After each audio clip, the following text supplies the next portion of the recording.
तर दरवर्षी माघ शुक्ल पंचमीला वसंत पंचमी साजरी केली जाते। वसंत पंचमी हा दिवस माता सरस्वतीला समर्पित आहे, कारण की माता सरस्वतीचा या दिवशी जन्म झाला आहे अशी धार्मिक कथा आहे। तर या दिवशी माता सरस्वतीचं पूजन केले जाते, कारण की माता सरस्वती ही विद्येची देवता आहे, ती बुद्धीची देवता आहे। त्यासोबतच आवर्जून प्रत्येक आईने आपल्या मुलांच्यासाठी एक उपाय करायचा आहे। मुलांची बुद्धिमत्ता तल्लख होण्यासाठी, मुलांची एकाग्रता वाढण्यासाठी, त्यासोबतच मुलांचा हट्टीपणा, चिडचिड कमी होण्यासाठी आवर्जून प्रत्येक आईने आपल्या मुलांच्यासाठी हा उपाय करावा। तर आजच्या व्हिडिओमध्ये आपण सरस्वती मातेचा पूजनाचा शुभ मुहूर्त जाणून घेणार आहोत। त्यासोबतच या दिवशी काय करावे आणि काय टाळावे या सगळ्यांबद्दलचीच माहिती आपण आजच्या व्हिडिओमध्ये बघणार। त्यामुळे व्हिडिओ शेवटपर्यंत नक्की बघा, म्हणजे संपूर्ण माहिती तुम्हाला मिळू शकेल। तर 2 फेब्रुवारी रोजी सकाळी 9:14 माघ शुक्ल पंचमीची सुरुवात होणार आहे आणि ही तिथी 3 फेब्रुवारी रोजी सकाळी 6:52 समाप्त होणार आहे। तर वसंत पंचमी ही आपल्याला 2 फेब्रुवारी रोजी साजरी करायची आहे। या दिवशी आंघोळ करताना थोडंसं पाण्यामध्ये गंगाजल टाकायचं आहे आणि त्याने आंघोळ करायची आहे। यावर्षी 144 वर्षानंतर महाकुंभमेळा देखील आहे, तर त्या दिवशी शाही स्नान देखील केलं जाणार आहे। परंतु प्रत्येकाला शक्य होत नाही की प्रयागराजला जाणं किंवा तीर्थक्षेत्री जाणं, तर तुम्ही घरीच तुमच्या आंघोळीच्या पाण्यामध्ये थोडंसं गंगाजल टाका आणि त्याने तुम्ही आंघोळ करू शकता। तर या दिवशी सरस्वती पूजनाचा शुभ मुहूर्त काय आहे ते अगोदर सांगते। 2 फेब्रुवारीला तुम्ही सरस्वती पूजन हे सकाळी 7:09 पासून 12:35 पर्यंत तुम्ही सरस्वती मातेची पूजा ही करून घेऊ शकता। आणि या सरस्वती मातेचं पूजन करताना तुम्ही पिवळं वस्त्र परिधान करा। पिवळं वस्त्र परिधान करून सरस्वती मातेचं पूजन करायचं आहे, म्हणजे पिवळा रंग हा या दिवशी शुभ मानला गेला आहे। पिवळी फुलं सरस्वती मातेला अर्पण करायची आहे, पिवळी मिठाई सरस्वती मातेला अर्पण करायची आहे। ओम सरस्वते नमः या मंत्राचा जप तुम्ही या दिवशी करू शकता।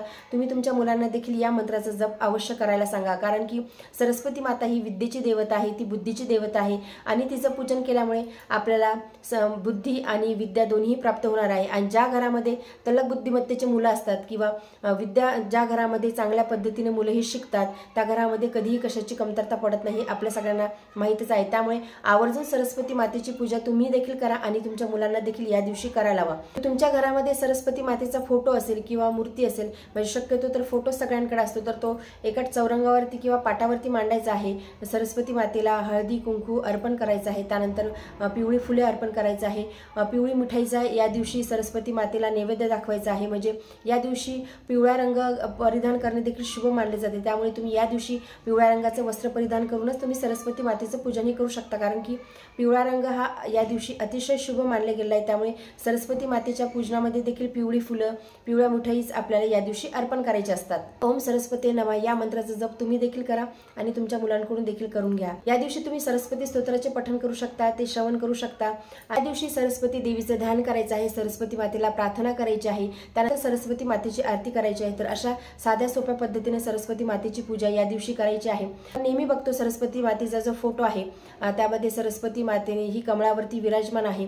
सरस्वती मातेच्या एका हातामध्ये वीणा आहे, एका हातामध्ये शास्त्र म्हणजे एका हातामध्ये पुस्तक आहे। त्यामुळे सरस्वती माता ही बुद्धीची विद्येची देवता आहे, ती कमळाच्या फुलामध्ये बसलेली आहे। कधी कधी आपण बघतो की सरस्वती माता ही मोरावरती देखील बसलेली असते, त्यामुळे मोरपीस देखील तेवढंच महत्त्वाचं आहे। आपण जेव्हा काही उपाय करत असतो मुलांच्या अभ्यासाच्या खोलीमध्ये किंवा मुलं जिथे अभ्यास करतात त्या टेबलवरती आपण मोरपीस हे त्यासाठीच ठेवत असतो। या शुभ दिवशी आपल्याला काही गोष्टी ह्या आवर्जून टाळायच्या आहेत, ते म्हणजे या दिवशी मांसाहार करू नये, कुठलंही तामसिक अन्न या दिवशी सेवन करायचे नसते। म्हणजे कुठल्याही शुभ दिवशी ह्या गोष्टी आपल्याला पाळायच्या असतात की आपल्याला मांसाहार करायचा नसतो, तामसिक अन्नाचं सेवन या दिवशी करायचं नसते। त्यासोबतच या दिवशी झाडे तोडायचे नसतात, म्हणजे फुलं वगैरे तुम्हाला जे तोडायचे आहेत तुम्ही ते आदल्या दिवशी तोडून ठेवू शकता। या दिवशी कुणालाही अपशब्द बोलू नये, त्यासोबतच भांडण वादविवाद हा टाळावा। या दिवशी काळ्या रंगाचे वस्त्र देखील परिधान करू नये। तर या दिवशी प्रत्येक आईने आवर्जून एक उपाय करायचा आहे, याबद्दलचा सेपरेट व्हिडिओ मी तुमच्यासोबत शेअर करेनच।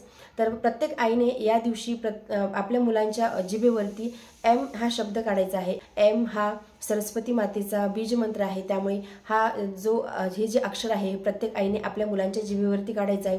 तुम्ही तुळशीच्या काडीने काढू शकता, दर्भाच्या काडीने काढू शकता, सोन्याच्या जे कानातलं असते त्याने तुम्ही मागच्या बाजूने स्वच्छ धुवून ती जी सोन्याची जी काडी असते त्याने देखील तुम्ही काढू शकता। मधामध्ये बुडून आपल्याला हे अक्षर मुलांच्या जिभेवरती लिहायचं असते आणि जे अक्षर आहे प्रत्येक आईने आपल्या मुलांच्या जिभेवरती लिहायचं आहे। मुलांची एकाग्रता वाढण्यासाठी, त्यांची बुद्धी तल्लख बदक होण्यासाठी, त्यांचा हट्टीपणा चिडचिडपणा कमी होण्यासाठी प्रत्येक महिन्याच्या पंचमीला हा उपाय करायचा असतो।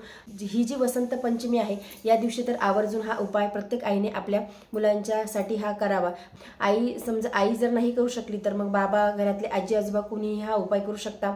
मुलांच्या जिभेवरती जीभ बाहेर काढून अशी तिथे आपल्याला एम हे अक्षर हे लिहायचं असते। पंचमीच्या दिवशी आपल्याला ह्या गोष्टी करायच्या आहेत आणि वसंत पंचमी हा अतिशय शुभ दिवस आहे, त्यामुळे मुलांना देखील तुम्ही या वसंत पंचमीचं महत्त्व सांगा। मुलांना देखील या गोष्टी मुलांच्या सोबत तुम्ही शेअर करा, म्हणजे त्यांना देखील आपल्या सणवारांचं महत्त्व हे कळेल। आणि आपण आज ज्या गोष्टी त्यांना सांगू तर पुढची पिढी देखील तो वसा सोबत घेऊन जातील आणि आपले जे रूढी परंपरा आहेत, आपले जे सणवार आहेत ते नीट छानपणे जपल्या जातील। तर आजच्या व्हिडिओमध्ये एवढंच। व्हिडिओ जर तुम्हाला आवडला असेल तर व्हिडिओ लाईक करा, चॅनलवरती नवीन चॅनल सबस्क्राईब करा। जय गजानन, धन्यवाद।